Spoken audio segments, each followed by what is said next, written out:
Hello there! Are you a mortal human who does not want your worldly possessions left in some kind of terrible legal limbo after you're gone?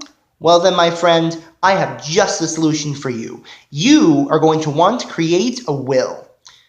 But before doing so, you need to keep a few very important things in mind, as making a will requires that certain formalities be observed. First and foremost, you must have testamentary capacity when making one of these. In other words, you need to understand exactly what it is you're doing, knowing the full extent of your property and possessions, knowing which family members are still alive that you can will to, and knowing how you want everything divvied out after you're gone.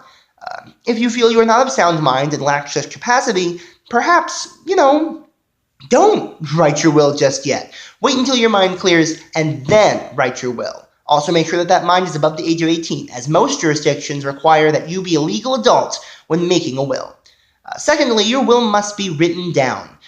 Whether it's with a ballpoint pen or typed out one of those newfangled typing machines is not the utmost important. Just make sure it is written.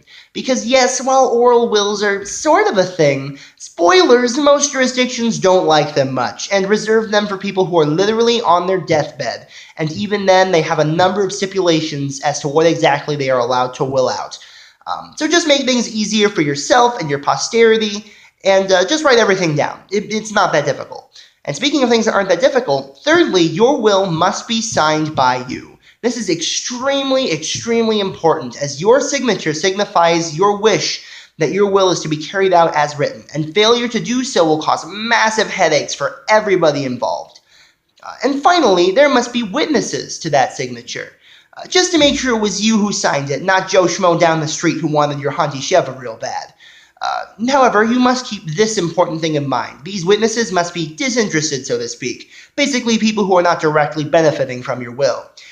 While they might not be directly benefiting, however, they will know fully the extent of the ceremony that they are witnessing and will sign it after you.